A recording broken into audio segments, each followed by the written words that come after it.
Eagles Entertainment. Eagle Eye in the Sky is fueled by Gatorade, the official sports drink of the Philadelphia Eagles.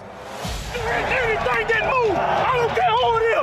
Let's go. Give me everything you got. Play fast, play hard. Let's meet these boys tonight in their house. It's party time. It's party time. Fran, here we go. Touchdown! You are listening to the Eagle Eye in the Sky podcast. Now here's your host, Fran Duffy.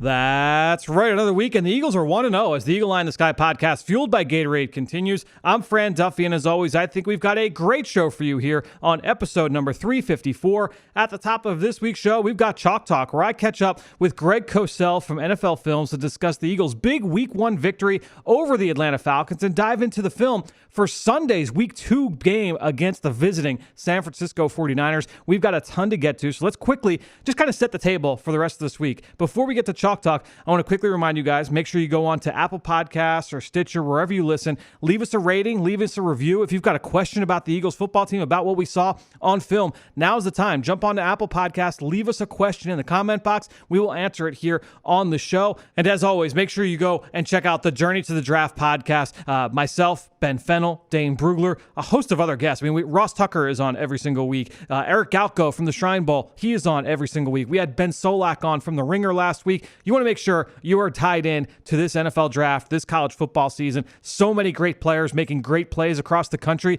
We've talked about how this will be a huge NFL draft for the Eagles next spring. You want to make sure you're ready for who those top names are. Go now, subscribe to the Journey to the Draft podcast, wherever podcasts can be found. And as far as other content, if you like what you're hearing here on the Eagle Eye in the Sky podcast and you want more, and you're wondering, Fran, where can I get more of your analysis? I want you to go check out the post-snap read, which should drop sometime late on Monday, depending on when you're listening to this. I focus in on a very small part of this game and really just kind of dive deep with some film analysis to back it up. So you can get some of my video recaps on there today. I focused in on the 2-minute drill at the end of the first half and some of the plays that led up to that sequence. I thought it was one of the more important sequences in this game for the Eagles win. And then also, for everybody who loves all of the All-22 content that I post from a video standpoint on social media, you can now find all of that in one long video over on YouTube. It's called the All-22 Review. Make sure you go check that out.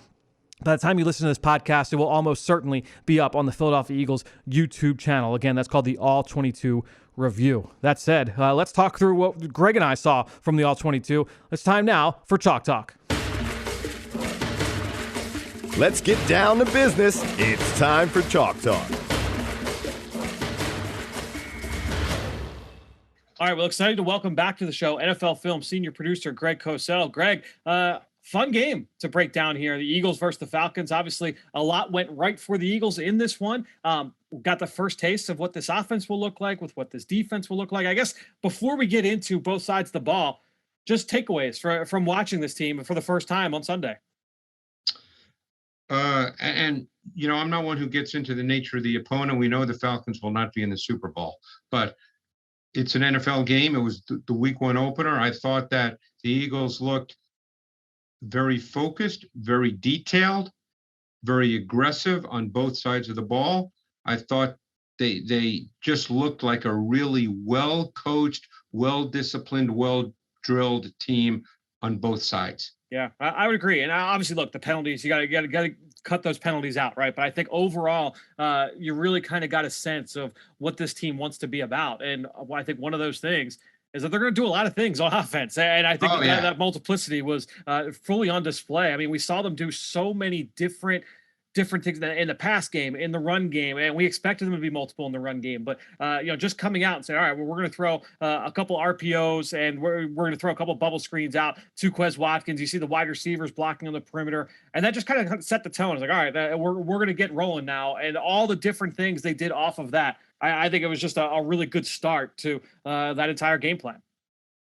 Well, they were very multiple with their use of personnel and formations, but what I thought was really good was the way they started the game.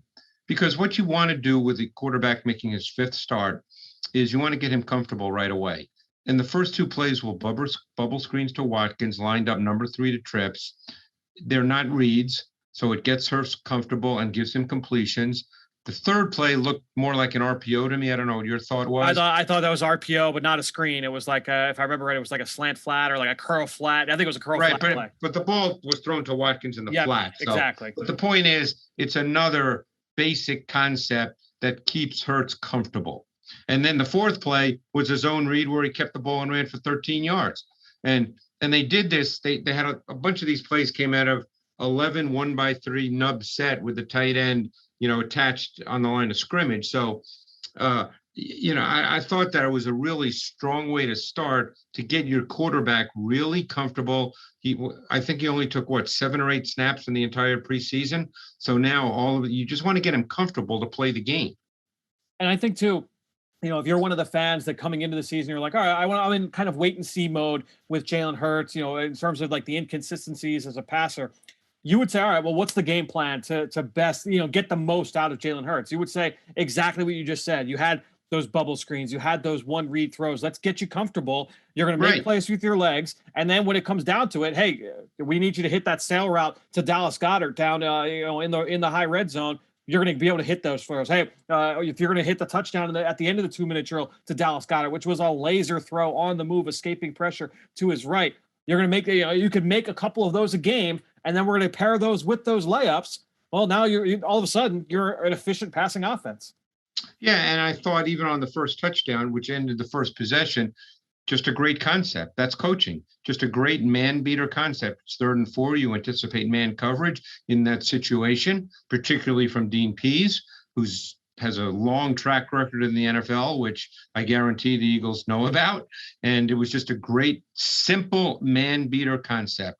And it, obviously, I don't think anybody would say that it was a really difficult throw, but it required precise ball location, and he put it right on Smith's hands. Yeah, I mean, that's the beauty of that route concept too, right? Is that you've got Devontae Smith lined up inside in the slot, and when you run those slot fades, that creates room outside the numbers for the quarterback to deliver the football. If Devontae is running that route starting from outside the numbers, all of a sudden that area shrinks down, and you've got a very small window to be able to drop that ball in. And so when you factor that in with the little rub element with Zach Ertz, now all of a sudden that becomes a much more defined throw, much more comfortable throw for the quarterback. Without question. And so I just thought, you started off by talking about the multiplicity of what they did. That was really evident. And I mentioned the use of personnel and formations. I loved all that. It also to me, that's also just good coaching, because to do that week 1, that means your players can understand all that. Now, you mentioned some penalties here and there, and ideally they get cleaned up. Yep. But I thought that the game plan for Hurts, as we spoke, was terrific. Bubble screens, quick game, 1 defender read throws, 2-man route concepts that attack zone coverage, putting defenders in conflict. They had a bunch of those as well. The one to Ertz, which was probably one of his worst throws, believe it or not, even though Ertz got it for 28 yards. These kinds of things really simplify the game, relatively speaking, for your quarterback. Yeah, and then you factor the screen game in as well. I broke down a couple plays where second half you had obviously the wide receiver screen to Jalen Reagor, but you had a tight end screen to Dallas Goedert. You had the nice little chip screen to Miles Sanders that went for 23 yards that set up a touchdown. So and I thought all 3 of those plays actually came against Atlanta blitzes. So very well timed play calls, and I think that shows Nick Sirianni and his coaching staff kind of having their feel for Dean Pease and what they were trying to do from a game plan standpoint as well. You started off by asking me my general takeaways. Let me add one thing.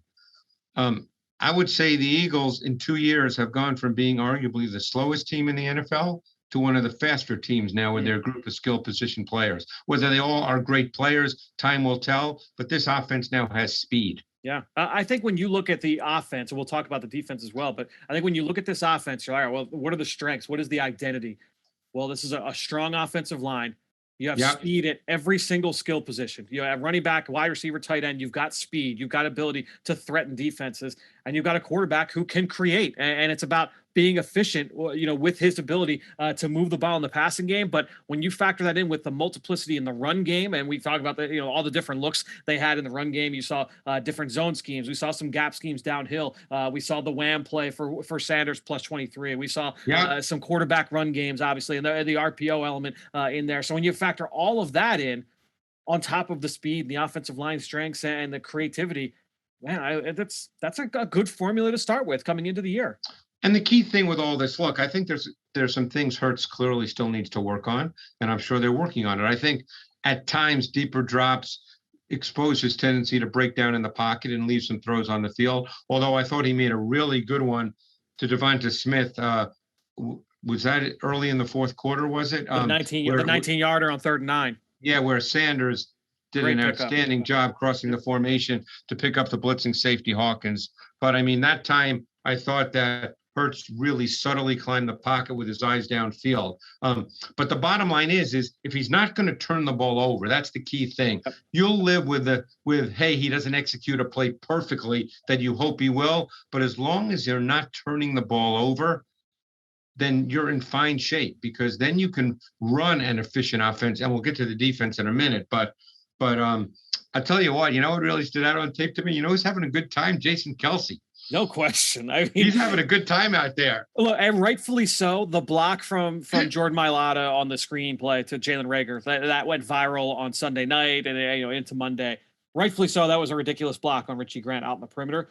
But Jason Kelce had like 4 or 5 blocks with him on the move, him going up to the second level, him displacing a nose tackle with Isaac Seumalo, where you just said, man, like this guy is still doing it at such a high level at this point in his career. He is just such a pleasure to watch each and every time he takes the field.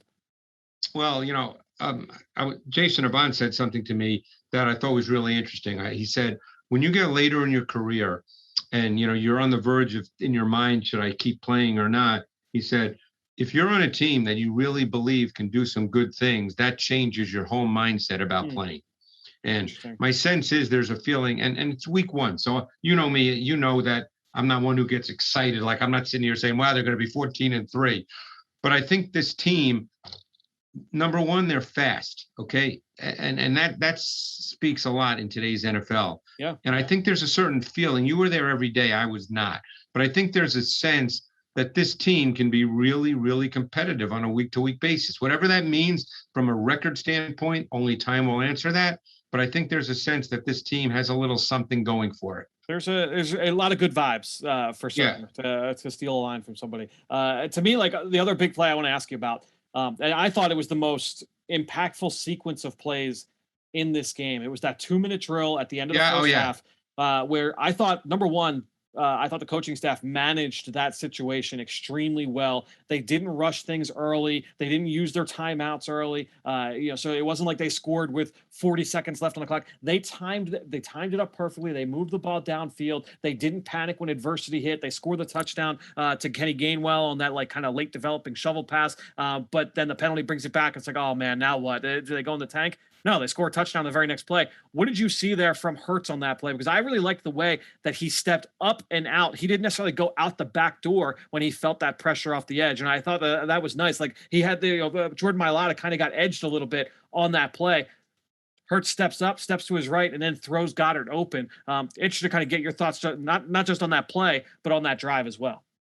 Well, on the drive, I thought Hurts was really controlled and efficient, and it was clear the Falcons' defense started to increase their pressure tempo from multiple fronts. They started to disguise some coverage a bit, which they hadn't really done much up to that point. And I thought Hurts really saw it well, stayed composed, because the last thing you want to do in those kinds of situations is make a random play, throw a pick, do something. Stupid's not the right word, but you know what I mean. So I thought he was very controlled, very efficient. That touchdown, I watched that play 10 times. And, I'm going to give Hurts the benefit of the doubt there, because when he threw the ball, look, Goddard saw Hurts. The defender did not see Hurts. I think it was Jones. It was the linebacker Jones. So, he had his back turned to Hurts. So my sense was that Hurts threw the ball knowing Goddard could see him and would react to the throw away from Jones. I mean, there was a little randomness to that, but I think there was also some calculation to it. And because it worked, you have to say just an unbelievable play. But I watched it so many times and was thinking, because the end zone angle of it for me was behind Hurts. So I really had a great view of it. It was like I was Hurts. And when he threw it, and I knew the result, obviously, because it happened already. But when he threw it, just watching the tape, I'm thinking, wow, did he really think that that was going to happen? You know, it was one of those. But I think you have to give him the benefit of the doubt. I think he understood on the move in an instant what he was looking at and where to place the football. To your point, I mean, you don't always. The tough part about analyzing sports and guys that are just the 1% of the 1% and professional athletes, you can't always use results to indicate intent. So to your point, I think that was just a remarkable play. And again, full complementary team football leading up to that. And this, I guess, is a good way for us to kind of transition into the defensive side, because not only do you have that great offensive drive to get the touchdown at the end of the half, but you get that defensive 3 and out before that. You get the ball down inside the 10-yard line where Andre Chachere, the Eagles defensive back who they picked up off waivers last week, he intentionally does not touch the ball coming out to down the ball because he knew it would have been an illegal touch penalty. So he's yelling at Zach McPherson, down the ball, down the ball, down the ball. McPherson jumps on it, and the Eagles are able to down the ball inside the 10. They get the 3 and out. Now they've got favorable field position. So all of those things, I mean, it's a great example in week 1, game 1 of the first game in this new coaching staff for them to point to and say, this is team complementary football. And I thought that sequence of plays was really good to see. And to your earlier point about just being a well-coached, disciplined football team. Let me ask you about one play. Yeah. Hurts had a 14-yard run on the first possession of the third quarter. Came a couple of plays after Sanders' 23-yard run on Wham. Yep. You know the play I'm talking about? I have it here. Yep. All right. Let me ask you this. Okay. Do you think that the defensive end means would have been the unblocked defender if he didn't slant inside? 1 second, Greg. I want to make sure that I'm looking at this correctly, the same way that you are. To me, if I remember correctly, I do think so. Because I thought that was his zone read concept. And obviously, because he slanted inside, Jones, the stack backer to that side, became the unblocked defender. And I thought Goddard did a great job by running by him because he knew he wasn't going to tackle Hurts. And then, I think Whiteside obviously had the crack block on the overhang defender, Harmon. And that he was in a reduced split, and that's why. But I thought that means would have been the unblocked defender if he didn't slant hard inside. Yeah, I'm looking at the play right now as we speak, and I tend to agree with you. If he had not slanted, if he had not crossed face so hard, my guess is they're not reading the who is that? That's a safety there as the overhang player. Because they're not reading Harmon. No, because JJ's blocking him. Right, and also you don't know he's going to be there. He could be 5 yards deeper, in which JJ would block him anyway. But you don't know he's going to be there. Yeah, no, and that's the thing is like when you get into so many of these the zone reads and the RPOs, and you go down the all these different concepts. It's not always that they're reading the end man on the line of scrimmage. Sometimes they are reading a play side linebacker or a backside linebacker, and you've got all these different actions going one way or the other. All these different influences. That's what makes it tough to defend. And unless you're in the meeting room, you and we don't know exactly how it's coached with the Eagles. Yeah, exactly. That's the thing. Overall offensive line, I mean, we mentioned Kelsey. Any other thoughts there up front before we transition to defense? Just a solid performance. I mean, I think the play calling and the overall approach really helped the O-line. I love the Wham to start the third quarter. They hadn't shown that up to that point. And I actually love the formation to do the Wham because Goddard was more in a wing alignment. So you usually don't see it quite that far removed from who you're going to Wham. But I thought that was a really nice little wrinkle, little tweak. And he blocked the one technique. Davison and Sanders, bounced it outside for 23. I really, that's a play that a lot of teams run now. Obviously, the Eagles under the previous regime ran it a lot too, but it was just a really well-designed, well-executed play. And I was going to say, usually they have not run that in the past from the gun. Usually that's been a big under center run for them. So they ran that one from the shotgun, which was a nice little change up. Offensively, I think that's the big thing. And I guess I'll close with this. We talked about how, some of those throws we saw in the passing game, very quarterback friendly, right? Creating some layups. Well, and we've said this in the past in the show, when your offense is quarterback friendly, well, that usually means that you're offensive line friendly, you're wide receiver friendly, you're getting yards, you're being efficient. That's the way ideally you'd like to play, moving forward. So I think that is a good sign too for this Eagles offense. Now you've got to be able to counter once teams start to pick those up, but I do think that it's a good start for certain watching this Eagles offense. Let's go over to the defensive side, Greg. General thoughts. I mean, the defensive line I thought was really, really good. Just domination, Fran. Just domination with the D line, particularly on third down. I mean, Jalen Mayfield is going to see Javon Hargrave in his sleep for about 3 weeks. Yeah. I mean, he just couldn't handle him at all. I mean, and when he wakes up and he wakes up in a cold sweat with Javon Hargrave, he rolls over, tries to go back to sleep, and he sees Hassan Ridgeway there late. Yeah, and by the way, not that we're spending time talking about Atlanta, but they got Tampa Bay this week, so now he's got Sue and Vita Vea to deal with. Yeah. But anyway, the point is their D-line. I love the depth. I love the fact that, and again, the score maybe dictated this. We don't know the answer to that when it's just week one, but I don't believe any Eagles offensive lineman played more than, 55, 56% of the snaps. I think it was, if I remember right, I think it was 57%. Yeah, it was. They had 8 guys. They had 8 guys play over 34% of the snaps. And I thought Milton Williams had some really good snaps, both in the base. We'll get to the difference between their base and their nickel D line in a sec. But I thought Milton Williams showed up. I thought he showed he belonged in the NFL. Now, granted, was this the best offensive line they'll play? Absolutely not. But it's still an NFL game, and you still have to go out there and play. And I thought he showed up on tape, both in the base defense as essentially a 4-eye, and in the sub nickel front as basically a 3 technique. But yeah, they just were rolling people in and out. And Josh Sweat, he just shows up with his effort. I mean, he's a really good pass rusher. Yeah. He's just a good player to begin with, but he makes plays running all over the field, and that just shows up, and that sets an attitude and a tempo for your defense. The first half, especially, I mean, he was just so good in that first half. Let me ask you this question, because I've gotten it a lot since really, I mean, I guess like halftime of Sunday's game.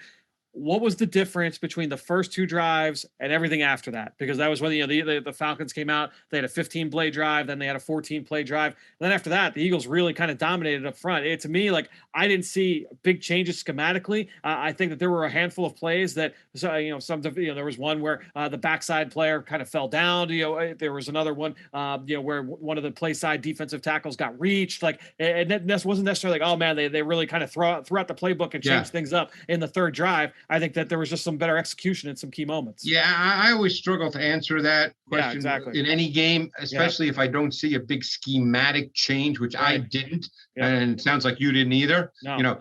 There could be minor tweaks, which you and I, again, we don't know about unless you're on the field with the coaches and, you hear what they say. But to me, it wasn't a case where all of a sudden it was, wow, they made this major adjustment. I think there were a lot of quick game throws. The Eagles play a lot of zone, so there were some voids, which are to be expected in zone. But then I think the defensive line essentially took the game over. Yeah, I mean, that's a big part of what happened. And when you look at Atlanta, and their plan of attack coming into this one, and a part of that, I think, was knowing what the mismatch was in the trenches, right? They weren't going to just sit back and drop back Matt Ryan time after time again. That wasn't necessarily what they viewed as a winning formula. But I think that at the end of the day, if you were able to stop the run and take the play action boot element out of it and take some of those bang play action plays out of it, well, on 3rd and 8, you're kind of stuck in terms of what you were trying to do. And I think that ultimately kind of forced their hand and really kind of played into the Eagles' ability to dominate the rest of that game. I mean, like I said, they had the 29 plays over those first 2 drives. And then they had, I believe, 4 3-and-outs in the next 5 possessions, the Eagles. So the defense really kind of shut the door after that point. But we have to talk about the tactics, because they basically had 2 different approaches up front, when they were playing 12 personnel and when they were playing 11 personnel, and they had their nickel on the field. Because basically in their base defense versus 12 personnel, they lined up with a 5-man front. They had the Sam linebacker on the ball, and that was either Avery or Patrick Johnson, who I was glad to see get some snaps. Not a lot, but I was glad to see him get some snaps, because I really liked his tape coming out of college. The only time really that they were not on the ball was on one particular formation, and that was closed to the boundary, twins to the field, and they bumped the linebacker out just to kind of the midpoint between the offensive tackle and the slot receiver to twins. But other than that, they pretty much played with a 5-man front, 2 stack backers, and in base, the stack backers were Edwards and Wilson and Bradley. And I mean, Bradley got some snaps, and I thought he showed up, by the way. Singleton pretty much played in the nickel. primarily in the nickel. He did not play in the base for the most part. And then when we went to their nickel, they lined up more conventionally with a four-man front, and Singleton and Wilson were the linebackers, and we know Mannix was the slot. And they did not match up. They played sides. And Epps, it was interesting. Epps was the starting safety, and then he, had to leave due to, I believe, concussion protocol. But yeah, they played sides. I mean, they did not match up. Slade played left corner, Nelson played right corner, and they played a ton of zone, a lot of split safety, some cover three, but more split safety. Yeah, and ultimately, Greg Olson pointed this out in the broadcast, and I think it's an important way to kind of look at not just the Eagles' philosophy, but I think philosophy you're seeing around the NFL now. With I think this goes back to Vic Fangio, who I know you've been a big fan of for a long time. Oh yeah, where you're playing more of those two high shell looks, and you're playing more of those split safety looks, and it's a little bit less focus on defending the run in terms of rolling that safety down to make sure that you have an extra man down on the line of scrimmage. Look, when you look at offensive football, it is tough to consistently go. And the Falcons proved this yesterday.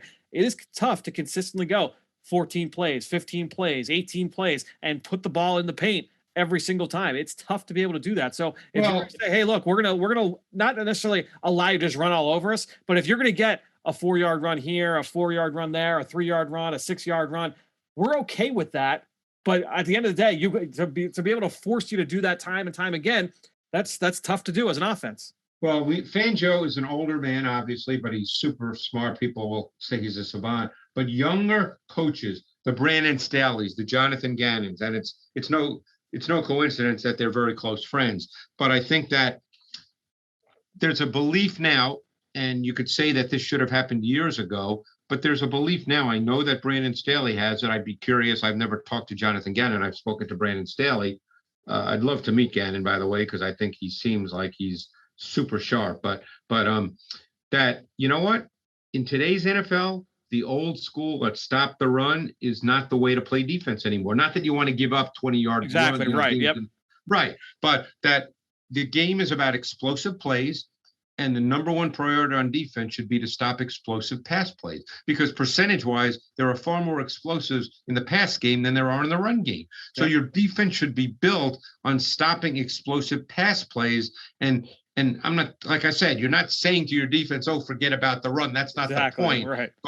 But just the way you structure your defense, because obviously no defense unless you've got 8 great players, unbelievable players. I mean, almost like Seattle did years ago with the Legion of Boom. Unless you have that, you can't stop every single thing in equal amounts. Yeah. So the concept becomes, what do we stop first? And the thought process, I think, for a lot of young coaches now is you stop the pass first. Yeah, and I think that's going to be something just to watch here with this Eagles defense moving forward. We talked about the linebacker rotation. We talked about the secondary.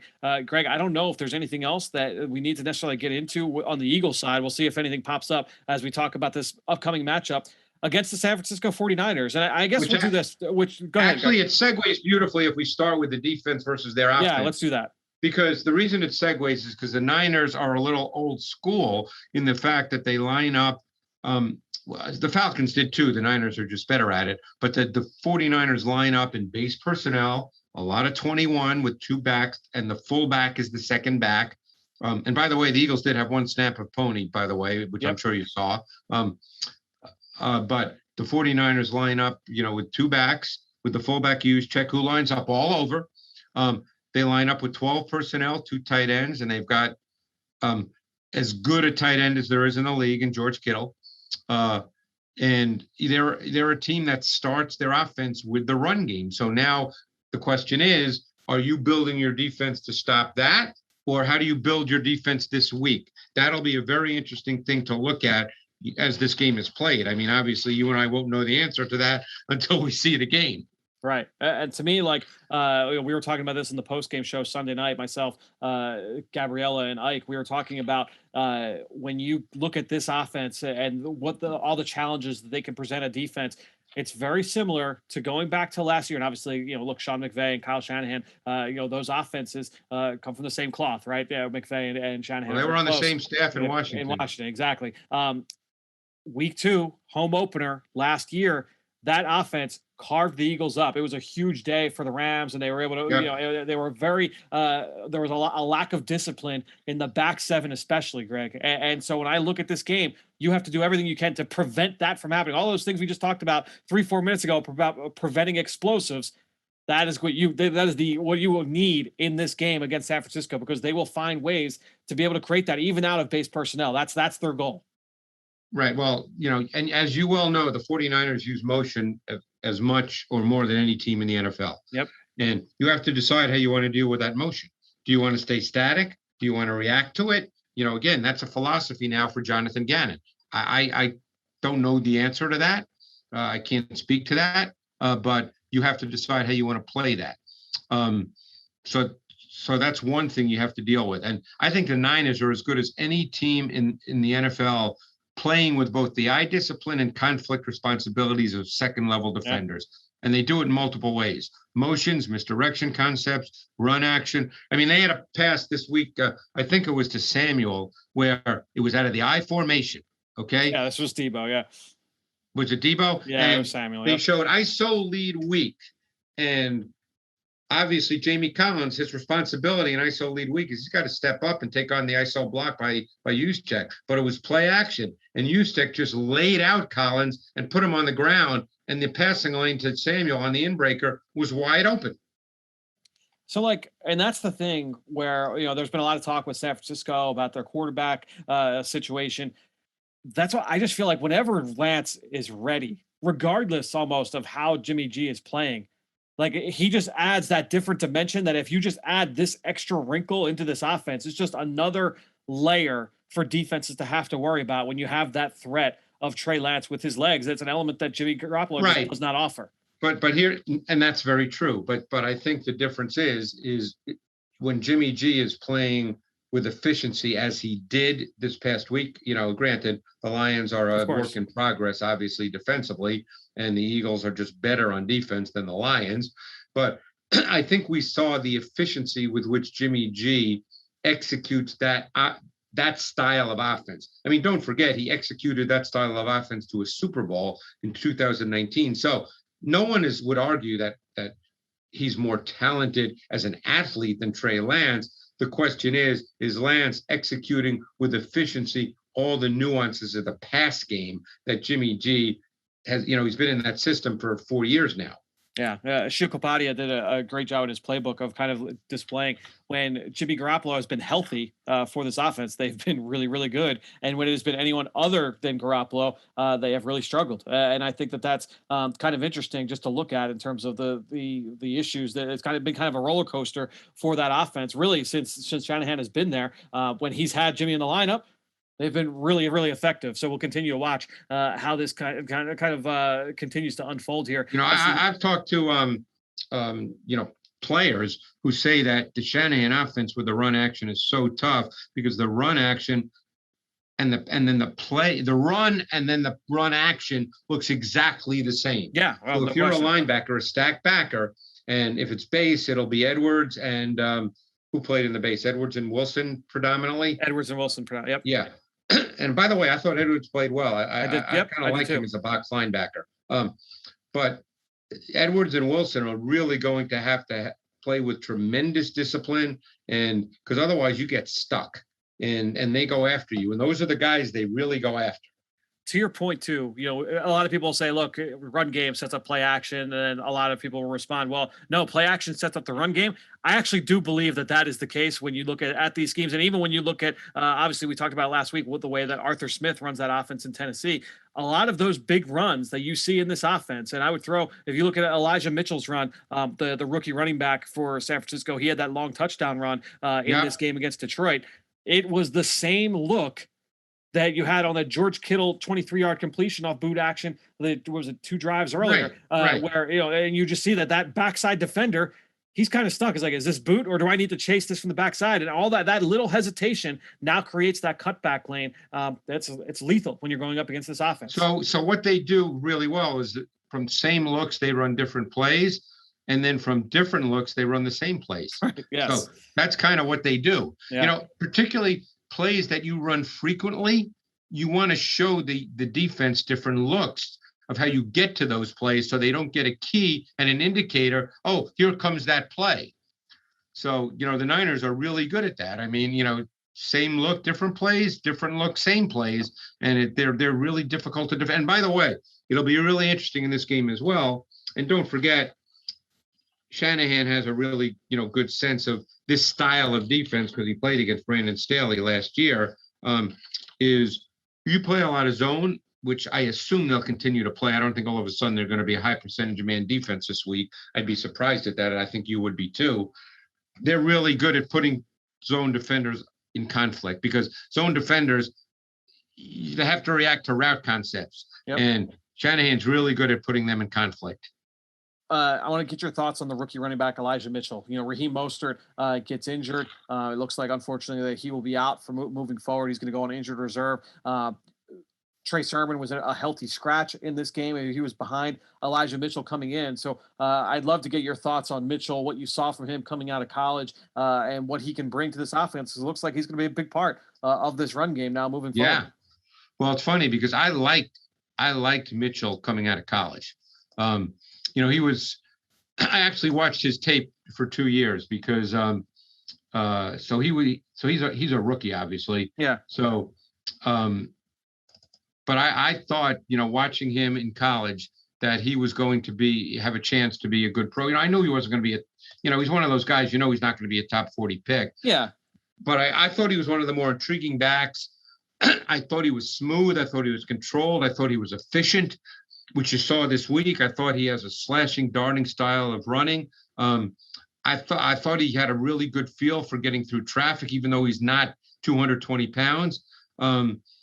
I thought that he would fit really well in his own run game. I thought he'd be a foundational zone runner. And obviously I didn't know who would draft him when I did my study of him, but I really liked him. I guess to me, his tape wasn't as explosive as we saw on that touchdown run when he showed clear explosiveness. I don't think his tape showed that, but I guess he's got some of that. Yeah. And I think it'll be big for them, obviously, with Mostert out. He has been kind of their big play slasher. And even Trey Sermon, that's not necessarily his game either, right? So if Mitchell can bring that to that offense, that will be big for them. Real quick, would want to hit you on the other two skill players. You talked about Kittle. Talk about Deebo Samuel and then Brandon Ayuk, the second-year receiver. Trent Sherfield has earned some hits here as well, who they signed in free agency away from Arizona. He's a big-bodied kid. But when you look at Samuel and you look at Ayuk, two guys that are built to play with the ball in their hands. And this is an offense that works to get them the ball in their hands quickly. And also they're built to work the middle of the field. Sure. Particularly Deebo. He's got a big body. No question. They do a ton of in-breaking routes because they impact second-level defenders. So they create passing lanes for the quarterback to hit receivers on in-breaking routes. And I think Ayuk, was fighting an injury, and assuming he'll keep getting better. But obviously Deebo was the big guy this week. And other than this long touchdown, which obviously came on Garoppolo seeing the one-on-one versus blitz, it seemed like every other play was an in-breaker. Yeah. So, they run those in-breakers at all different levels. They run shallow crosses, they run intermediate, they run deep digs. Yep. They really work the middle of the field exceptionally well. And both Ayuk and Samuel are really good at that. And Sherfield's a big body. Yeah. And apparently he worked with Larry Fitzgerald this offseason, and they say he's improved dramatically. Yeah, apparently he's had a good summer and has earned the playing time that he's gotten. Let's go over to the defensive side here, Greg. New defensive coordinator, Eagles fans will be familiar with DeMeco Ryans, the new defensive coordinator after Robert Saleh became the head coach of the New York Jets. Darryl Tapp also on that defensive coaching staff, assistant defensive line coach Darryl Tapp. But looking at this defense here in week one, I was really interested to see what they were going to be schematically, because I think we all know, all right, Robert Saleh, he came from Pete Carroll. He was the cover 3 tree. But then last year, they ran more quarters, I believe, than anybody. If I want to go back and make sure I look at my notes, I believe that was from Sheil Kapati as well, from his playbook. They ran. There we go. No team had played a higher rate of quarters coverage last year than the 49ers. But what was interesting, Greg, going back to this week against Detroit, I mean, they played a large majority of cover three. I mean, they were basically all cover three. Hey, obviously, some split safety in there, some man coverage in there, but a lot of cover three against the Lions in week one. Yeah, I mean, last year under Saleh, they really had changed quite a bit. But when you have a new coordinator, you just don't know how that's going to play out. But yeah, they played, predominantly cover three. They did play some cover four. I mean, it wasn't. Yeah, there's some mixed in, of course. Yep. It's hard to get a feel for what they're going to look like this week because they got up big and they played a quarterback that can't move in Jared Goff. He's a pocket player. Obviously, that's not the quarterback they're playing against this week in Jalen Hurts. So they rushed for a lot, Fran, and they played coverage behind it. That was basically their template. Would that have been the template the whole game if it was a 20-20 game in the third quarter? We don't know the answer to that. So all we can speak to is what they did a week ago, because they have a new coordinator. Now, my guess is that Kyle Shanahan probably doesn't want the defense to change dramatically. But on the other hand, DeMeco Ryans probably has some thoughts on how he wants to run things. They've lost Jason Verrett. Now, they might feel they can't play a lot of man coverage now. They might feel they have to play a lot of zone and have their pressures when they do pressure be more zone pressures than man pressures, which would make sense to me because I just don't know who they're going to line up on the outside and feel really good about right now. I think that's a valid point, and that's a huge injury. And you feel for Jason Verrett, right? Because, oh, my God. I mean, he's missed so much time over his career. Whenever he's been healthy, he's been outstanding. He was a big time player for them a year ago, and now in week one, he is going on the shelf. So, but they were already a little bit shallow at the cornerback spot. They brought in Josh Norman last week. We'll see what they decide to do. They started the rookie from Oregon, Diamador Lenore, on the opposite side. He played every snap. Yeah, he played every snap for them. So. We'll see if it becomes Emmanuel Mosley on the outside, if it's Deontay Johnson, who they brought up from, or Dante Johnson, rather, they brought up from the practice squad. He's been on this team for a couple of years. So, or if it ends up being Josh Norman, that'll be something to watch here going into week two. Yeah. And again, like I said, I just don't know, being honest, exactly what to say about what their defense will look like, given what they did last week and given that they're playing a totally different offense with a totally different quarterback this week. Yeah. And obviously, look, they've got some great players in that front seven. So while they were not necessarily multiple with what they were doing schematically, they weren't showing a lot of different pressure looks. When they go into third and long, look, they basically brought a couple DNs off the bench. They kicked Arik Armstead inside, and they said, all right, we're going to go Nick Bosa. We're going to go Arik Armstead. We got D Ford. We got Samson Ebukam, who we signed over from the LA Rams. They've got a couple other guys that they'll rotate in, and we're just going to come after you. We'll run a couple stunts. We'll run a TT. We'll run an ET here, and we're just going to say our guys are better than your guys up front. And Greenlaw has a groin injury, and he might not go because groins normally are not a 1 week deal, and he's become a very good player for them. Yeah, he's been their second linebacker. Fred Warner, obviously there, and he's there's not a lot to say. Fred Warner, you could probably argue, is the best linebacker in the NFL, and I don't know that too many people will fight you on it. Well, he's certainly in the top group. I mean, you could put Darius Leonard there. No, he's an outstanding talent for sure. Well, Greg, I'm excited to break this all down next week. A couple of teams that looking to go 2-0. We'll be breaking it down right here on the Eagle Eye in the Sky podcast, fueled by Gatorade. Thanks for talking to us. Excited to watch NFL matchup this week. Make sure you guys all check that out. Check your local listings to see Greg, Sal Powell, Matt Bowen, everybody over on the NFL matchup show. Greg, we'll talk to you next week. Thanks, Fran. Well, great stuff there from Greg, who you can follow on Twitter just like I do, at Greg Cosell. And while you're at it, I'm at Eagles XOs. That's where I post all the podcasts I'm a part of and all of our X's and O's content that we produce here with Eagles Entertainment. You know how much I appreciate everybody that promotes this podcast on social media. That's one way to support the show, but the best way is to go into Apple Podcasts or Stitcher, leave us a rating and leave us a comment. Appreciate everybody that has done that recently. And again, if you've got a question about this Eagles team, what we saw from week one, go onto the comment section, leave us a question there, and we will answer it here on an upcoming show. With that being said, I think that'll do it. Another show in the books here on the Eagle Eye in the Sky podcast, fueled by Gatorade. For everybody here at the NovaCare Complex, I am Fran Duffy. We'll talk to you later this week.